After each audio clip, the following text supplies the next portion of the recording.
সৈয়দ মুজতবা আলী রচিত ভ্রমণ কাহিনী দেশে বিদেশে পর্ব 18।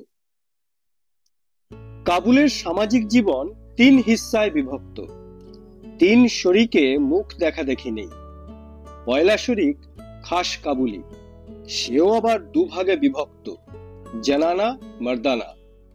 কাবুলি মেয়েরা কট্টর পর্দার আড়ালে থাকেন। তাদের সঙ্গে নিকট আত্মীয় ছাড়া দেশি বিদেশি কারো আলাপ হওয়ার জো নেই। পুরুষের ভিতরে আবার দুভাগ, একদিকে প্রাচীন ঐতিহ্যের মোল্লা সম্প্রদায়, আর অন্যদিকে প্যারিস, বার্লিন, মস্কো ফেরতা এবং তাদের ইয়ারবক্সিতে মেশানো ইউরোপীয় ছাঁচে ঢালা তরুণ সম্প্রদায়। একে অন্যকে অবজ্ঞা করেন, কিন্তু মুখ দেখা দেখি বন্ধ নয়।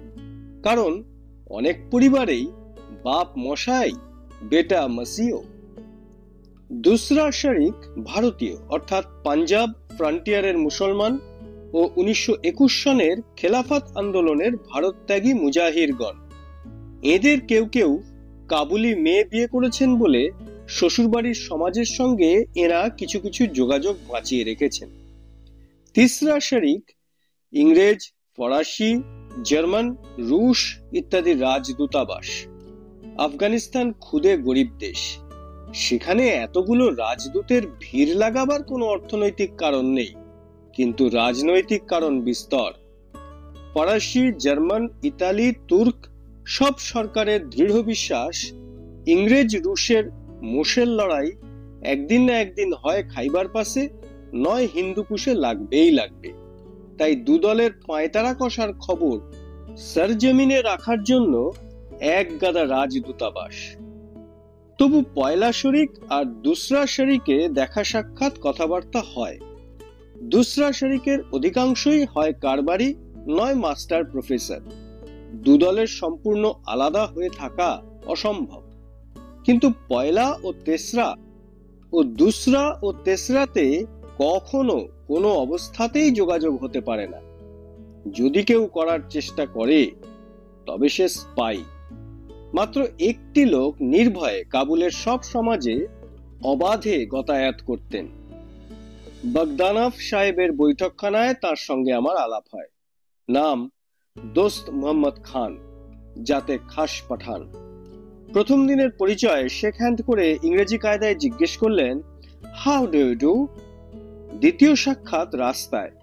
দূরের থেকে কাবুলি কায়দায় সেই প্রশ্নের ফিরিস্তি আউড়ে গেলেন, খুব হাসতি, জোর হাসতি ইত্যাদি, অর্থাৎ ভালো আছেন তো, মঙ্গল তো, সব ঠিক তো, বেজায় ক্লান্ত হয়ে পড়েননি তো। তৃতীয় সাক্ষাৎ তার বাড়িরই সামনে। আমাকে দেখা মাত্র চিৎকার করে বললেন, বফরমাইদ বফরমাইদ, অর্থাৎ আসুন আসুন, আসতে আজ্ঞা হোক। কদমেতান মবরক, আপনার পদোদ্বয় পুত পবিত্র হোক। চশমতান রোশন, আপনার চক্ষুদ্বয় উজ্জ্বলতর হোক। শনায়তান দরাজ, আপনার বক্ষ স্কন্ধ বিশালতর হোক। তারপর আমার জন্য যা প্রার্থনা করলেন সেটা ছাপালে এদেশের পুলিশ আমাকে জেলে দেবে। আমি একটু থতমত খেয়ে বললুম, কি যাতা সব বলছেন। দোস্ত মোহাম্মদ চোখ পাকিয়ে তম্বি লাগালেন, কেন বলবো না, আলবৎ বলবো, 100 বার বলবো। আমি কি কাবুলের ইরানি যে ভদ্রতা করে সবকিছু বলবো সত্যি কথাটি ছাড়া? আমি পাঠান, আমার ঘোড়ার লাগাম নেই, আমার জিভেরও লাগাম নেই। ঘরে বসিয়ে কানের কাছে মুখ এনে ফিসফিস করে বললেন, বাড়ি ঘর তোর সব গুছিয়ে নিয়েছেন তো? চাকর বাকর, রুটি গোস্ত, কিছু যদি দরকার হয় আমাকে বলবেন, সব জোগাড় করে দিতে পারি, কাবুলের তখ্তটি ছাড়া। তাও পারি, কিন্তু মাত্র একটা কিনা খোঁজ খোঁজ পড়ে যাবে। কিন্তু ওটায় নজর দিয়ে কোনো লাভ নেই, বড্ড শক্ত, আমি বসে দেখেছি। আমি বললুম, কাবুলের সিংহাসনে বসা যে শক্ত সে তো আর গোপন কথা নয়। দোস্ত মোহাম্মদ আমার কথা শুনে গম্ভীর হয়ে গেলেন। আমি ভয় পেয়ে ভাবলুম বোধহয় বেফাঁস রসিকতা করে ফেলেছি, কিন্তু দোস্ত মোহাম্মদের উত্তর শুনে অভয় পেলুম। বললেন, আহা, বাঁচালে দাদা, তোমার তাহলে রসকস আছে। তোমার দেশের লোকগুলোর সঙ্গে আলাপ করে দেখেছি, বড্ড বেহুল্লোর, বে আড্ডা, বে রসিক, কি গম্ভীর মুখ। দেখে মনে হয় হিন্দুস্তান স্বাধীন করার দুর্ভাবনা যেন একমাত্র ওদেরই গাড়ে। অদ্ভুত লোক, অশ্লীল কথা বললেন রাস্তায় চেঁচিয়ে, চাকর বাকর বন্দোবস্ত করে দেবেন বললেন ঘরের ভিতর বসিয়ে ফিসফিস করে। রসিকতা শুনে যখন খুশি তখন মুখ হলো গম্ভীর। ভাবলুম এবার যদি দুটো একটা কটুবাক্য বলি তবে বোধহয় অট্টহাস্য করে উঠবেন। ততক্ষণে তিনি একটা কুশনে মাথা দিয়ে কার্পেটের ওপর শুয়ে পড়েছেন। চোখ বন্ধ করে বললেন, কি খাবে? চা, রুটি, পোলাও, গোস্ত, আঙুর, নাশপাতি, যা খুশি বাজারে সব পাওয়া যায়, বাড়িতে কিছু নেই। আমি উত্তর দেওয়ার আগেই লাফ দিয়ে উঠে বললেন, না না না না, আছে আছে, সিগারেট আছে, দাঁড়াও। বলে দরজার কাছে গিয়ে মুখ বাড়িয়ে গভীর সন্দিগ্ধ দৃষ্টিতে এদিক ওদিক তাকালেন। তারপর আস্তে আস্তে দরজা বন্ধ করে পা টিপে টিপে সোফার পিছনে হাঁটু গেড়ে সোফা আর দেওয়ালের মাঝখানের কার্পেট তুলে এক প্যাকেট সিগারেট বের করলেন। আমি তো অবাক। সামান্য সিগারেট, মদের বোতল নয়, প্যারিসের ছবি নয়, যে এত লুকিয়ে রাখবেন। আর কার কাছ থেকেই বা এত লুকোনো? শুনে দোস্ত মোহাম্মদ করুণ কণ্ঠে আর্তনাদ করে উঠেছেন, ওরে ও হারামজাদা আগা আহমদ, তোকে আজ আমি খুন করব, রাইফেলটা সঙ্গে নিয়ে আয় বেটা। ওরে নেমা খারাম, তোকে খুন করে আজ আমি গাজী হব, ফাঁসি গিয়ে শহীদ হব। আমার দিকে তাকিয়ে বললেন, ওহ কি পাষণ্ড। দরজা বন্ধ করে হুড়কো মেরে সিগারেট বের করি, লুকিয়ে রাখি যেন আলাদিনের পিদিম, তবু বেটা সন্ধান পেয়েছে।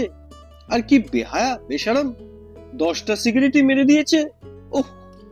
ততক্ষণে আগা আহমেদ দরজা খুলে ভেতরে ঢুকেছেন।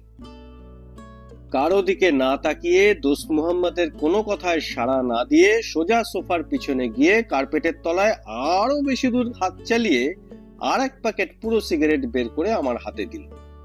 বেরোবার সময় দোরের গোড়ায় একবার দাঁড়ালো, এক ঝলকের তরে দোস্ত মোহাম্মদের দিকে তাকিয়ে বলল, খালি প্যাকেটটা আমার, লুকিয়ে রেখেছিলুম। দোস্ত মোহাম্মদের চোখের পাতা পড়ছে না। অনেকক্ষণ পরে বললেন, কি অসম্ভব বদমাইশ। আর আমাকে বেকুব বানাবার কায়দাটা দেখলেন গর্ভস্রাবটার? শুধু তাই, নিত্য নিত্য আমাকে বেকুব বানায়। তারপর মাথা হেলিয়ে দুলিয়ে আপন মনেই বললেন, কিন্তু দাঁড়াও বাচ্চা, শ্যাকড়ার ঠুকঠাক কামারের এক ঘা। আমার দিকে তাকিয়ে বললেন, ওর 5 বছরের মাইনে 300 টাকা আমার কাছে জমা আছে। সেই টাকাটা লোপাট মেরে রাইফেল কাঁধে করে একদিন পাহাড়ে উধাও হয়ে যাব, তখন জাদু টেরটি পাবেন। আমি জিজ্ঞেস করলুম, আপনি কলেজ যাবার সময় ঘরে তালা লাগান? তিনি বললেন, একদিন লাগিয়েছিল, কলেজ থেকে ফিরে দেখি সে তালা নেই, আর একটা পর্বত প্রমাণ তালা তার জায়গায় লাগানো। ভাঙবার চেষ্টা করে হার মানলুম। ততক্ষণে পাড়ার লোক জমে গিয়েছে, আগা আহমেদের দর্শন নেই। কি আর করি, বসে রইলুম হিহি শীতে বারান্দায়।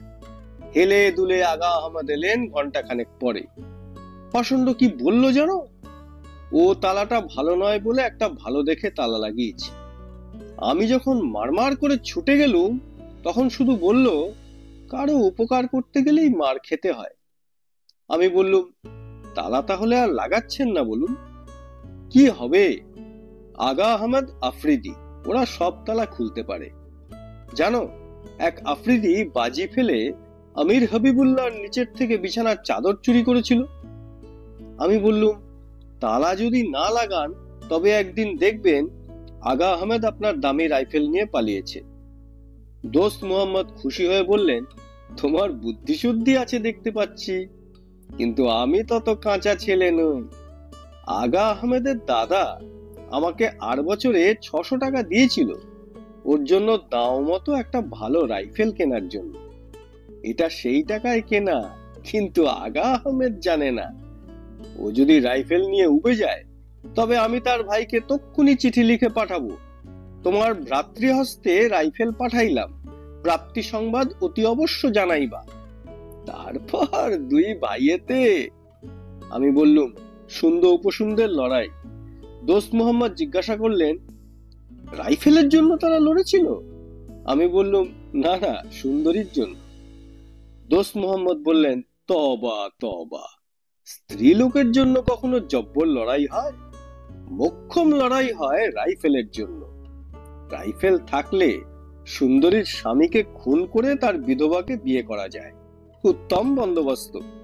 সে বেহেস্তে গিয়ে হুরি পেল, তুমিও সুন্দরী পেলে। রাস্তা পর্যন্ত এগিয়ে দিতে দিতে বললেন, ভেবো না লক্ষ্য করিনি যে তুমি আমাকে আপনি বলছো আর আমি তুমি বলে যাচ্ছি, কিন্তু বেশি দিন চালাতে পারবে না। সমস্ত আফগানিস্তানে আমাকে কেউ আপনি বলে না, ইস্তেক আগা আহমেদ পর্যন্ত না। টাঙ্গায় চড়বার সময় দাঁড়াও বলে ছুটে গিয়ে একখানা বই নিয়ে এসে আমার হাতে গুঁজে দিলেন। মন্তব্য প্রকাশ করলেন, ভালো বই, কর্সিকা আর আফগানিস্তানে একই রকম প্রতিশোধের ব্যবস্থা। চেয়ে দেখি কলমা, যার আগুনের ফুলকি নাম দিয়ে চারু বন্দ্যোপাধ্যায় অনুবাদ করেছেন।